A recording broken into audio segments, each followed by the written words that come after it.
Hi guys, magandang araw po. Ito po muli ang inyong lingkod, si DIY KKB Informative. At i-feature ko sa inyo yung aming tinigilan sa Davao City. Ito po yung Pearl Guest House sa Kabantian, Davao City. Sa Deca Homes po yan. So, very affordable po ito guys. So, tunghayan nyo ang aking video patungkol dito. Narito na po lahat ng presyo at ang phone number ng may-ari talaga. So, ito na po guys.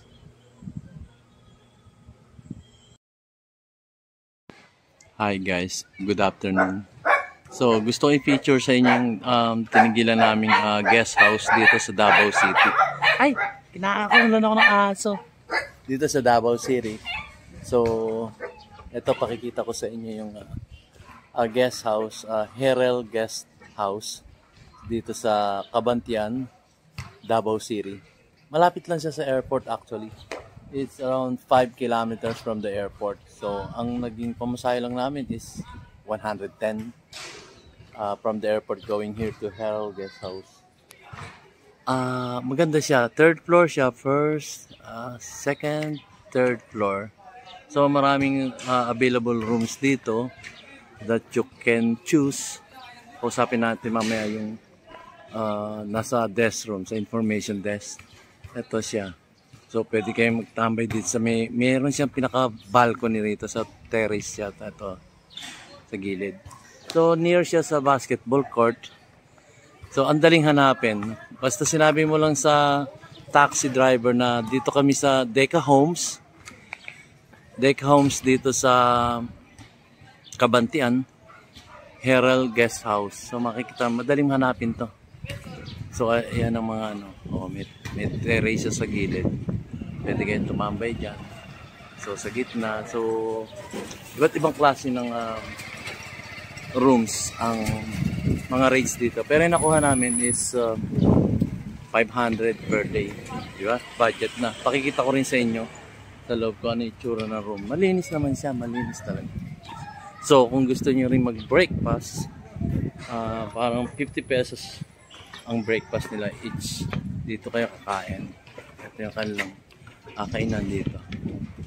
So, sa umaga, dito na kayo kakain sa breakfast niyo. So, pasukin natin ang Herel Guest House.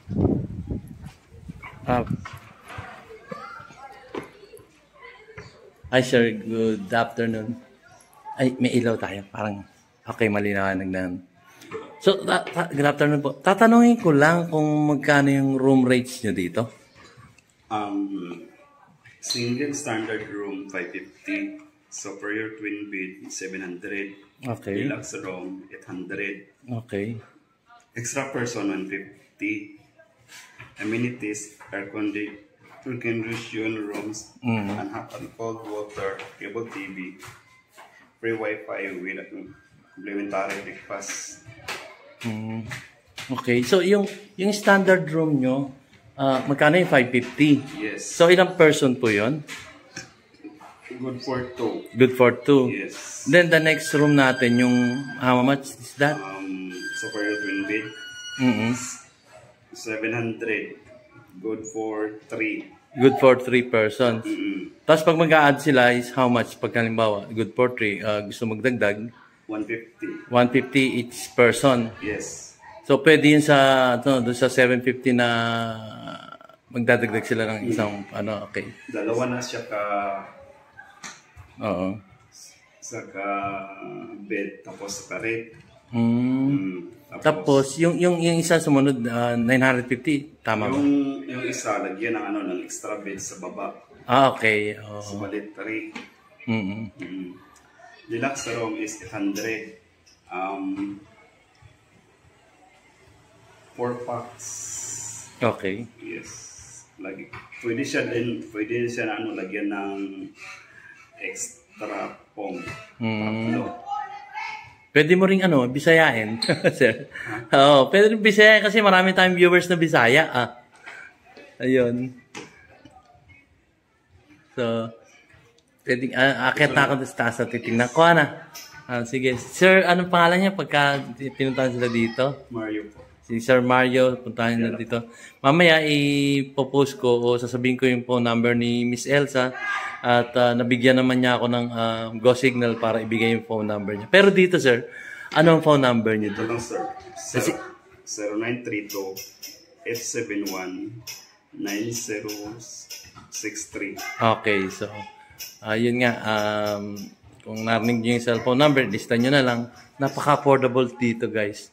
Asahan nyo, napaka-accommodating ng mga tao dito. Parang prinsipe at prinsesa kayo dito.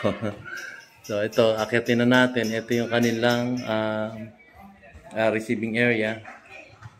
Tapos ito yung information desk. Tapos ito yung floor, hanggang third floor. Akyatin ko na, Sarah na. Pakikita ko lang yung mga... Ito lang. Okay. Alright. Sige. Tawag ka. Sige. Thank you very much, sir. You're welcome. Okay. Akyatin na natin. Kasi talagang budget to, guys. Malapit pa sa airport. Imagine. 10 to 15 minutes from the airport. 5 kilometers lang siya away. So ito, actually, fully booked sila ngayon kaya hindi ko maipapakita yung room dito. So ito yung mga rooms niya. Yan, dyan. Tapos kanan. So 6 rooms siya dito sa second floor. Tapos ito yung fire exit. Dito yung fire exit. Tapos papalikan. Dito yung room namin. Dito. Pakita ko sa inyo mamaya. Pero akyat muna ako sa taas.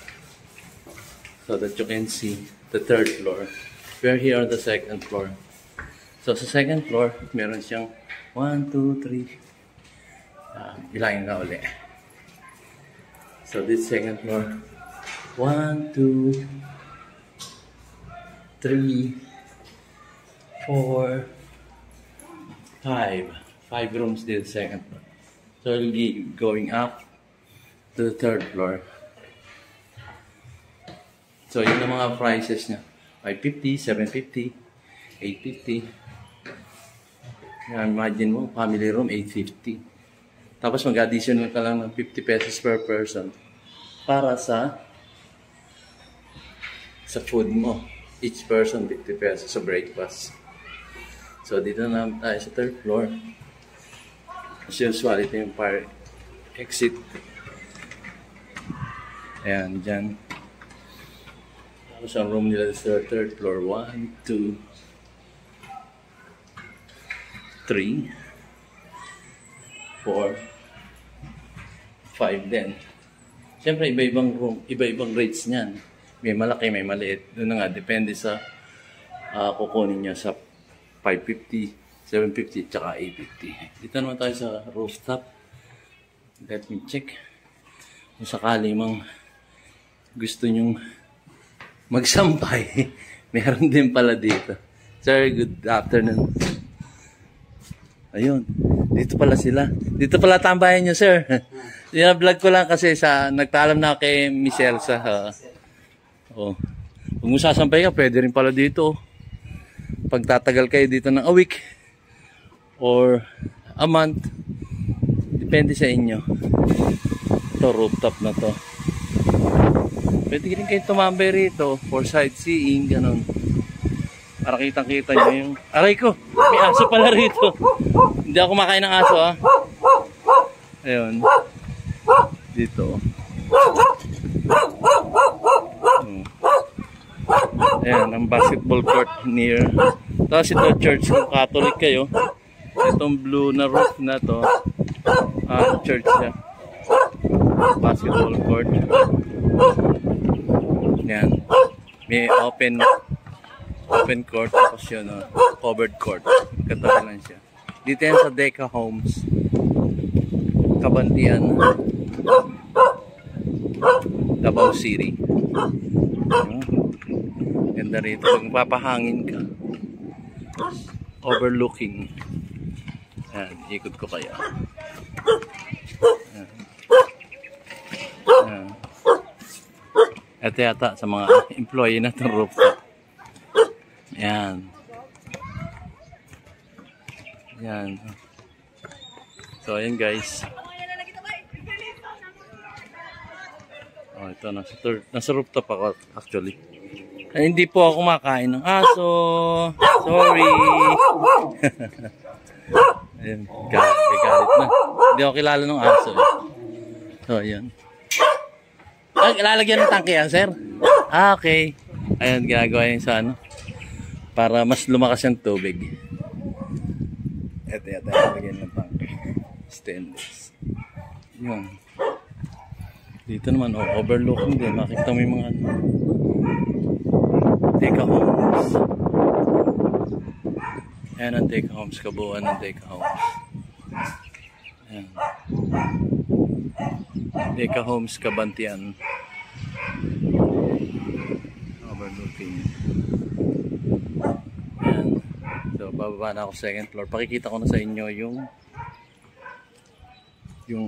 room na nirent ko na actually 550 yung bayad ko. 500 lang nag-discount ako. Depende sa usapan niya ni Miss Elsa.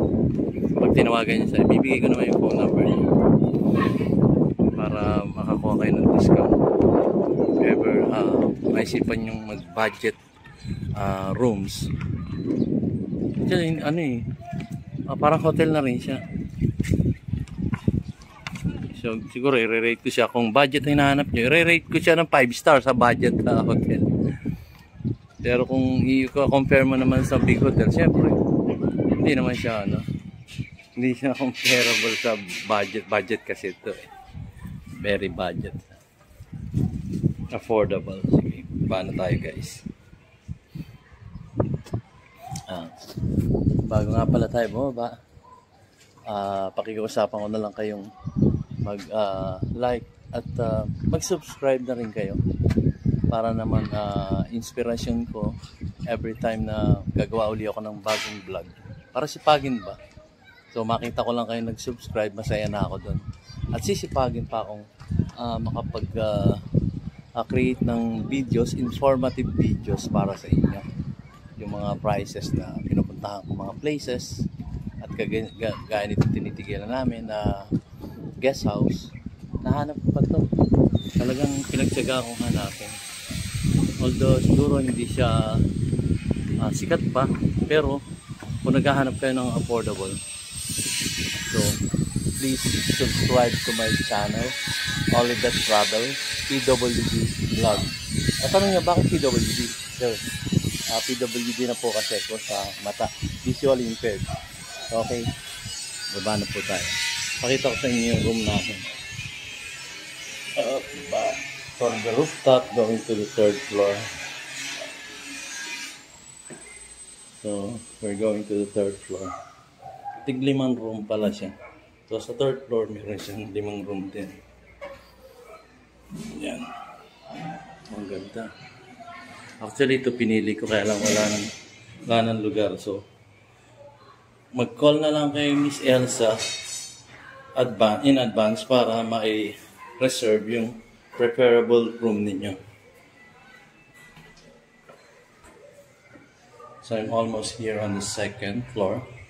Dito ako nakalocate ng misis ko. Ayan. So pre-internet, free wifi na rin dito. Saka very safe. May fire alarm.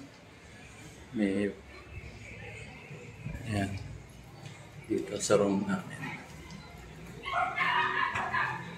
Okay. Dito sa room namin. Ayan. May terrace din kami. Aircon lahat ng rooms dito. Ayan. So, open the light. Diba? Oh. Meron kami bintana rito. Sa side. Ayan. Aircon. Beside the aircon, merong mirror. Mirror on the wall. Who's the prettiest of them all? Tapos, ito yung terrace niya. Buksan natin. So, ayan, terrace niya. Ayan. Dito, pwede kayo magtambay-tambay rito. Ayan. Pwede kayong kumuha ng silya, ilagay nyo dito, tambay-tambay. Pero kung traveler kayo, Normally, hindi nyo naman gaano magagamit to. Siguro pag papahinga na lang kayo. So, dito, ayan. Tayo nagbabasket. Pwede kayo basketball dyan. Dalawang court yan. Isang covered at saka isang open. So, nakuha ko itong room ko. 500 kasi nakiusap ako kay Miss Elsa. Napakabait naman niya.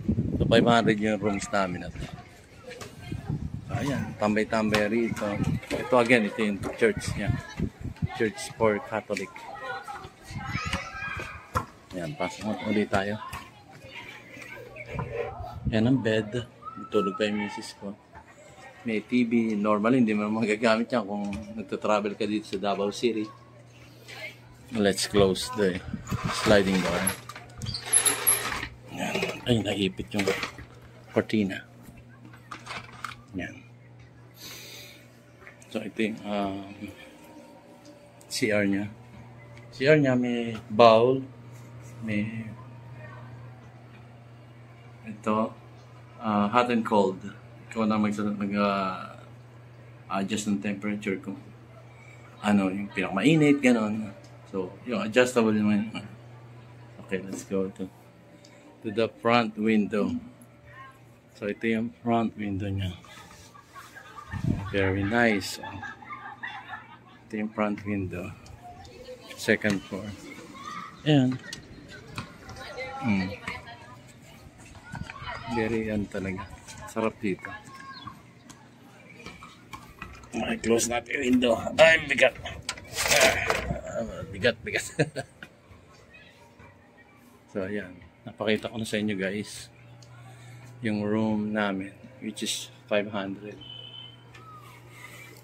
Pero regular price nito siguro nasa 750. Natawaran ko lang kay Miss Elsa. Kahit nga 1,000 to, pwede to, ha? Diba? So, yun. Ang lapit sa airport nito, guys. 5 kilometers nga kami. Ang transportation naman, may pumapasok dito mga tricycle. So, ang tricycle dito, coming, ayun, napigano, no? Pumasok ang tricycle. Pwede rin tayo magpatawag doon sa kanto. Pagdating sa kanto, marami ng tricycle doon. May taxi pa rin. So, ang transportation dito is hindi siya mahirap. Napaka-lapit lang. Ayan. Makikita nyo yung kalsada ron. Siguro walking distance, siguro mga 20 meters from here, going there sa corner. So, may mga taxi na doon. At meron na rin tricycle. Kung gusto nyo magpunta sa malls, gano'n. Depende sa itinerary nyo. Sa Crocodile Farm, malapit lang dito. So, again, yun lang masasabi ko. Napaka-affordable po dito. Pangmasa po ang presyo ng kanilang mga rooms dito. Ang may-ari po si Miss Elsa. Hanapin nyo lang yung page niya sa Facebook. Bibigay ko rin sa inyo yung phone number niya. So, bigay ko na sa inyo yung phone number niya. Hindi ko na iaalagay sa description box. Sasabihin ko na lang sa inyo para aware kayo dun sa ano. Ma. Okay.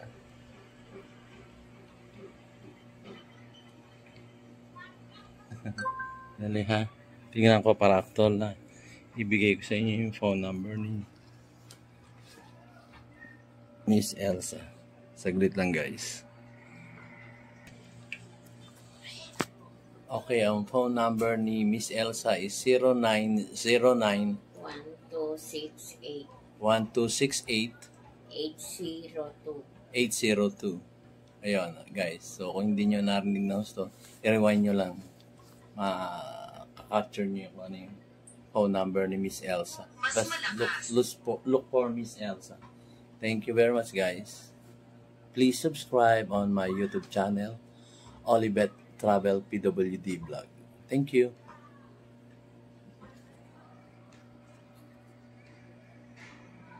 So ayun guys, natunghayan nyo na ang aking video patungkol dun sa tinigilan namin o tinirahan namin dun sa Davao City.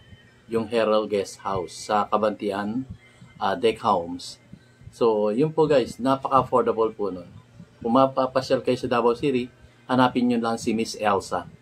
So, nabanggit ko nga doon, Olivet Travel PWD Vlog, kasi PWD na po ako sa mata. So, yun po guys. So, maraming salamat po sa panonood.